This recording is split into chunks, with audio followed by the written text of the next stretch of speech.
अस्सलामु अलैकुम नाजरीन, मैं हूँ मोहम्मद शादाब नदवी और आप देख रहे हैं शादाब नदवी यूट्यूब चैनल।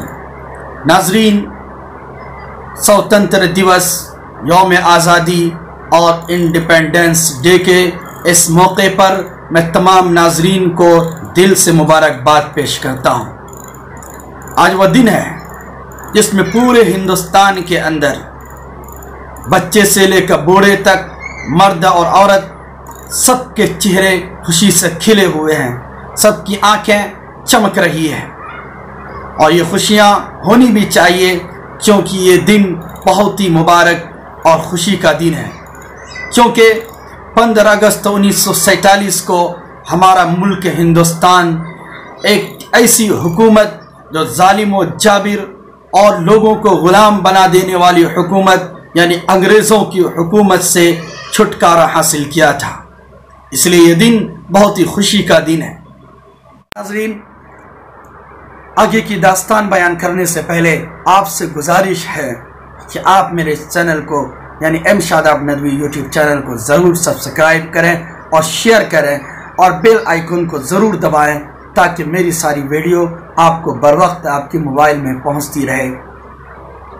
नाज़रीन, आज मैं आपके सामने इस मुबारक मौके पर जो बात करने वाला हूँ और यह कि आज़ादी हमें इतनी आसानी से नहीं मिल गई जितनी आसानी के साथ आज हम यौम आज़ादी मनाते हैं, बल्कि ये आज़ादी हासिल करने के लिए हमारे बुज़ुर्गों ने, हमारे पुरखों ने, हमारे आबा व अजदाद ने बहुत ही ज़बरदस्त क़ुरबानियाँ दी, अपनी जान की भी क़ुरबानियाँ दी और अपनी माल की भी क़ुरबानियाँ दी।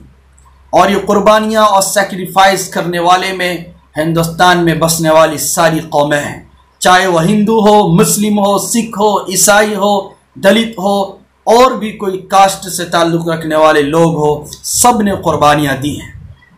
मगर इस मुल्क को आज़ाद कराने में सबसे ज़्यादा किसी कौम ने क़ुरबानी दी है तो वह मुस्लिम कौम है। उसकी वजह है, उसके पीछे रीज़न है, वह यह कि यह मुल्क किसी और के हाथ से नहीं छीना गया था। यह मुल्क जिस वक्त अंग्रेज़ों ने अपने हाथ में लिया, इसका कंट्रोल अपने हाथ में लिया, उस वक्त हिंदुस्तान के अंदर मुसलमानों की हुकूमत थी। दिल्ली सल्तनत में हो या बंगाल की खाड़ी हो या इंडिया का साउथ का इलाका हो, हर वह इलाके पर मुसलमान बादशाह, नवाब और राजा महाराजा थे। इसलिए जब अंग्रेज़ों ने इस मुल्क पर कब्ज़ा किया तो इसका सबसे ज़्यादा दुख और दर्द मुसलमानों को हुआ और मुसलमानों ने इसलिए सबसे ज़्यादा क़ुरबानियाँ दी। यही वजह है कि अंग्रेज़ इस मुल्क में जहांगीर के दौर में आया, औरंगज़ेब के दौर तक उसका कुछ भी न चला। उसके बाद मुग़लिया सल्तनत डगमगाने लगी और उनके बादशाह और शहज़ादे नफसानी ख्वाहिशात के पीछे पड़ गए और अय्याशी करने लगे। तो फिर उस वक्त अंग्रेज़ों को अच्छा मौका मिला और उसने आहिस्ता आहिस्ता पूरे मुल्क पर कब्ज़ा करना शुरू कर दिया। इसका डर सबसे पहले जिसे हुआ, जिसने सबसे पहले अंग्रेज़ के ख़िलाफ़ अपनी तलवार उठाई, वह कोई और नहीं बल्कि सिराजुद्दौला के नाना अली वर्दी ख़ान ने 1754 ईस्वी में अंग्रेज़ों के ख़िलाफ़ ज़बरदस्त जंग की और उनको शिकस्त दी। कलकत्ता का डायमंड हार्बर और फोर्ट विलियम अंग्रेज़ों का मरकज़ था। अंग्रेज़ डायमंड हार्बर में पनाह लेने पर मजबूर हुए। फिर इसके बाद सिराजुद्दौला ने इस मोर्चे को संभाला। उसने अंग्रेज़ के ख़िलाफ़ जंग बर्पा कर दी। वह जंग लड़ते रहे, कामयाबी भी हासिल किए, मगर अपने ही की गद्दारी की वजह से 1757 ईस्वी के अंदर मुर्शिदाबाद के अंदर प्लासी के मैदान में अंग्रेज़ों से लड़ते हुए शहीद हुए। नाजरीन, ये जंग आज़ादी यहीं पर रुकी नहीं। इसके बाद जिस शख्स ने अंग्रेज़ों के ख़िलाफ़ अपनी तलवार उठाई, पूरी जुर्रत के साथ और हिम्मत के साथ लड़ाई की, वह थे टीपू सुल्तान शहीद रहमतुल्लाह अलैह। मैसूर के बादशाह टीपू सुल्तान, ये वो बादशाह थे जिन्होंने पूरे हिंदुस्तान के अंदर राजा, महाराजा, नवाबों और छोटे छोटे बादशाहों से रब्ता किया। यहाँ तक कि उस वक्त खिलाफत उस्मानिया के सुल्तान उस्मानी से भी, सलीम उस्मानी से भी उन्होंने रब्ता किया और उनसे कहा कि हमारी मदद कीजिए। टीपू सुल्तान शहीद रहमतुल्लाह अलैह भी अपनों से गद्दारी की वजह से मैसूर के मैदान में एक तारीखी जुमला कहते हुए जाम शहादत नोश फरमाई, वो ये कि गीदड़ की 100 साला ज़िंदगी से शेर की एक दिन की ज़िंदगी बेहतर है। जब टीपू सुल्तान रहमतुल्लाह अलैह शहीद हो गए, उस वक्त अंग्रेज़ जनरल हौर से उसके नाश पर खड़े होकर उसने एक तारीखी जुमला कहा, वो ये कि आज के बाद से हिंदुस्तान हमारा है। नाज़रीन, मगर ये जद्दोजहद आज़ादी यहाँ पर रुकी नहीं, बल्कि 19वीं सदी के अंदर फिर हैत शाह अब्दुल अजीज़ रहमतुल्लाह अलैह ने इस मुल्क हिंदुस्तान को दारुल हर्ब करार दिया और उस वक्त उन्होंने एक टीम तैयार की जिसका लीडर सैयद अहमद शहीद और शाह इस्माइल शहीद रहमतुल्लाह अलैह को बनाया। ये दोनों पूरे हिंदुस्तान में घूम घूम कर राजा, महाराजा और नवाबों से मिलते रहे और अंग्रेज़ों के ख़िलाफ़ आज़ादी हासिल करने के लिए जद्दोजहद और कोशिश करते रहे। यहाँ तक कि वो जब हिंदुस्तान बटा नहीं था, उस वक्त सरहद के इलाके में जाकर अपनी एक छोटी सी हुकूमत हासिल की। वहाँ भी कुछ ऐसा ही हुआ, ये सिख बिरादरान अंग्रेज़ों से मिल गए और सिखों से लड़ते हुए बालाकोट के मैदान में 1831 के अंदर सैयद अहमद शहीद और शाह इस्माइल शहीद अपने दूसरे साथियों के साथ शहीद हो गए। उलमा का ये काफिला यहाँ पर रुका नहीं, बल्कि ये काफिला यूं आगे बढ़ता रहा और 1857 की जंग तक पहुँचा। इस बीच में इस काफिले की लीडरशिप और क़यादत मौलाना इनायत अली अज़ीमाबादी और मौलाना विलायत अली अज़ीमाबादी ने की और 1857 में यही काफिला एक अजीम काफिला बना, मुजाहिदों का एक अजीम गिरोह बना जो अंग्रेज़ों से टकरा गया। इस गिरोह के अंदर मौलाना कासिम नानोतवी, मौलाना रशीद अहमद गंगोई, हाजी इमदादुल्लाह मुहाजिर मक्की, मौलाना फजल हक खैराबादी, हाफिज जामिन शहीद और दूसरे गयूर उलमाए कराम और मुसलमानाने दीन थे। 1857 की जंग हिंदुस्तान की तारीख में एक ऐसी जंग है, वह एक मोड़ है अंग्रेज़ों से टक्कर लेने का। मैं ये नहीं कहता कि उस वक्त सिर्फ मुसलमान ही जंग लड़े थे, बल्कि हमारे दूसरे बिरादर वतन हिंदू सिख वगैरह भी मिलकर अंग्रेज़ों से ज़बरदस्त जंग की, मगर उसमें सबसे ज़्यादा कुर्बानियाँ मुसलमानों ने दी, क्योंकि उस वक्त कहा जाता है कि चांदनी चौक पर फांसी के फंदे लटकाए गए थे। हर दरख्त के अंदर एक एक फंदा था, उसमें उलमाए कराम की लाशें लटकी हुई थी। मौलाना जाफर थानसीरी रहमतुल्लाह अलैह अपनी किताब अंडोमान के अंदर लिखते हैं कि जिस वक्त गद्दारी यानी गदर की लड़ाई हुई थी, उसके बाद अंग्रेज़ों ने मुझे और मेरे साथियों को पकड़कर अंडोमान निकोबार में काला पानी की सज़ा दी। मौलाना जाफर थानसीरी इसकी रुदात बहुत ही दर्दनाक लिखते हैं। मौलाना जाफर थानसीरी लिखते हैं कि अंडोमान निकोबार मुझे भेज दिया गया, जो काला पानी कहलाता है।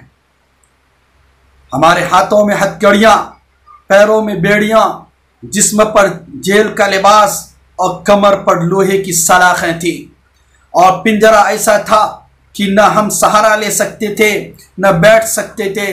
हमारी आंखों से आंसू और पैर से खून बह रहे थे। गदर के मुल्जिमान अंग्रेज़ों की निगाह में इतने बड़े समझे गए कि गदर 1857 ईस्वी में पकड़े गए लोगों को या तो सरेआम फांसी दी गई या बहुत से लोगों को ऐसे जजीरे अंडोमान में मौत से बदतर जिंदगी गुजारने के लिए भेजा गया। नाज़रीन, फिर उसके बाद 1857 में ही शामली के मैदान में उलमाए कराम ने अंग्रेज़ों से ज़बरदस्त टक्कर ली। उसमें अगरचे उलमाए कराम को शिकस्त का सामना करना पड़ा, क्योंकि उस वक्त अंग्रेज़ों की ताकत बहुत मजबूत थी और मुसलमानों की ताकत कमज़ोर थी। अगर ये आज़ादी की लहर रुकी नहीं, इसके बाद भी जारी रही, यहाँ तक कि शेखुल हिंद हज़रत मौलाना महमूदुल हसन देवबंदी रहमतुल्लाह अलैह ने अंग्रेज़ों से आज़ादी के लिए रेशमी रुमाल की तहरीक चलाई।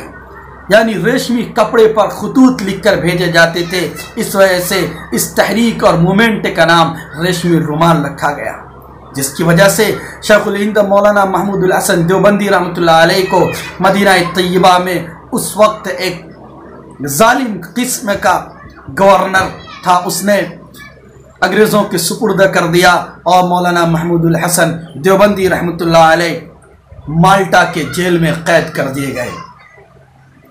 مولانا محمود الحسن دیوبندی رحمۃ اللہ علیہ کے خاص شاگرد شیخ الاسلام حضرت مولانا حسین احمد مدنی رحمۃ اللہ علیہ فرماتے ہیں کہ ہمارے استاد شیخ الہند رحمۃ اللہ علیہ کو مالٹا کے جیل میں نظر بند کر دیا گیا، تو انگریز میرے استاد کو تہ خانے میں لے گئے اور لوہے کی گرم تپتی ہوئی سلاخیں لے کر کمر پر لگاتے رہے اور ساتھ میں یہ فرماتے رہے کہ اے محمود حسن انگریز کے حق میں فتوے دے.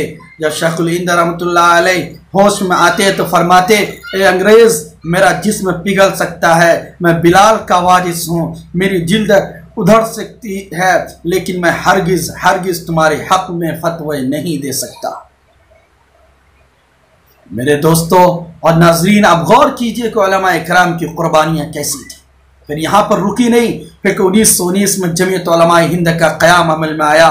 پھر 1919 میں ہندوستان میں ایک زبردست دل کو دہلا دینے والا واقعہ پیش آیا، وہ تھا جلیانوالہ باغ کا سانحہ، جس میں انگریز جیسے ظالم جابر اور ناپاک انسانوں نے امرتسر کے اندر جلیانوالے باغ کے اندر ہزاروں لوگوں پر گولیاں چلا کر انہیں مار ڈالا، انہیں شہید کر دیا. یہ بھی زبردست ہمارے قوم کی قربانی ہے اس ملک کو آزاد کرانے کے لیے. پھر اس کے بعد مولانا ابوالکلام آزاد اور گاندھی جی اور دوسرے لوگوں نے اس آزادی کی مہم کو آگے بڑھایا. پھر انگریزوں کے خلاف ایک ایسا مومنٹ چلایا کہ نو کوآپریشن اور انگریز کے جو بھی مال و اسباب وہاں سے آتے تھے ان سب کو لینے کے لیے منع کر دیا گیا. اس کے چلتے مولانا ابوالکلام آزاد کو جیل کے اندر بھی بھیجا گیا، انہیں بھی بہت زبردست سزائیں دی گئی. ناظرین، اس طرح ہمارا ملک ہندوستان آزاد ہوا، اور یہ آزادی میں یہ نہیں کہتا کہ صرف مسلمانوں نے قربانیاں دی، بلکہ بھارت میں رہنے والے تمام لوگوں نے، چاہے وہ ہندو ہو، مسلم ہو، سکھ ہو، ان سب نے قربانیاں دی ہیں. ان سب کی قربانیوں کے بعد یہ ملک آزاد ہوا. اس لیے کوئی ہندوستان کے اندر یہ نہیں کہہ سکتا کہ فلاں قوم نے قربانیاں دی، فلاں قوم نے قربانیاں نہیں دی. کیونکہ یہی وجہ ہے کہ رات اندوری نے کہا تھا سبھی کا خون ہے شامل یہاں کی مٹی میں، یہ ہندوستان کسی کے باپ کا تھوڑی ہے. ہاں ناظرین، یہ ہندوستان اتنا پیارا ہے کہ اس کے بارے میں علامہ اقبال نے بہت پہلے ہی کہہ دیا تھا کہ سارے جہاں سے اچھا ہندوستان ہمارا، ہم بلبلیں ہیں اس کی گلستاں ہمارا، مذہب نہیں سکھاتا آپس میں بیر رکھنا، ہندی ہم وطن ہے ہندوستان ہمارا. مگر آج کیا؟ یہ ہندوستان ویسا ہی ہندوستان ہے جس کا خواب ہمارے پرکھوں ہمارے آبا و اجداد نے دیکھا تھا؟ نہیں، ہرگز نہیں. آج یہ ہندوستان بہت بدل چکا ہے. آج اس ہندوستان میں فرقہ واریت، کمیونلزم سر چڑھ کر بول رہا ہے.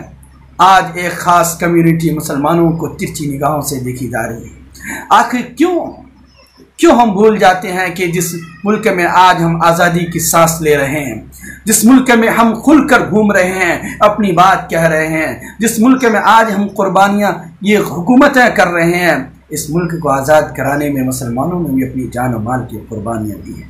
اس لیے ہمیں چاہیے کہ ہم سب مل کر اس ہندوستان میں رہیں، کیونکہ ہندوستان اسی وقت ترقی کر سکتا ہے، ڈیولپ کر سکتا ہے، جب ساری قومیں مل کر اس کی ترقی کا سوچیں گی. کیونکہ ملک آزاد اسی وقت ہوا، انگریزوں کی لاکھ چال بازی کے باوجود ہندو مسلم سکھ سب مل کر رہے تو یہ ملک آزاد ہوا.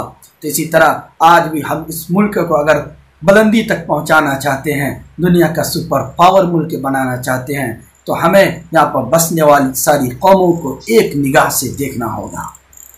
ہمیں سب کو گلے لگانا ہوگا. انسانیت کے ناطے ہمیں حکومت کرنی ہوگی، اور سرکار میں رہنے والے لوگوں کو انہیں اس بارے میں سب سے زیادہ سوچنا ہوگا. کیونکہ یہ ملک سب کا ہے، یہاں کی مٹی میں سب کا خون شامل ہے اور یہ ملک بہت ہی پیارا ہے۔ یہ وجہ ہے کہ اس ملک کو گنگا جمنی تہذیب کہتے ہیں۔ یہ ملک تو وہ ملک ہے کہ گنگا کے ایک کنارے پر جب پجاری پوجا کرتا ہے تو دوسرے کنارے پر مسلمان وضو کر اللہ اکبر کہتے ہوئے نماز پڑھتے ہیں۔ آخر اس ملک میں یہ نفرت کیوں، یہ ظلم کیوں، یہ تشدد کیوں؟ میرے ناظرین اور دوستو، ہم اگر ترقی چاہتے ہیں تو ہم ساری قوموں کو مل کر اس ملک کو آگے بڑھانا چاہیے، تو ہمارا ملک آگے بڑھے گا۔ سارے جہاں سے اچھا ہندوستان ہمارا۔ جے ہند۔ السلام علیکم ورحمۃ اللہ۔ اور آخر میں گزارش ہے کہ اگر آپ نے میرے اس چینل کو یعنی ایم شاداب ندوی یوٹیوب چینل کو ضرور سبسکرائب کریں اور شیئر کریں اور بیل آئیکن کو ضرور دبائیں تاکہ میری ساری ویڈیو آپ کو بر وقت آپ کے موبائل میں پہنچتی رہے۔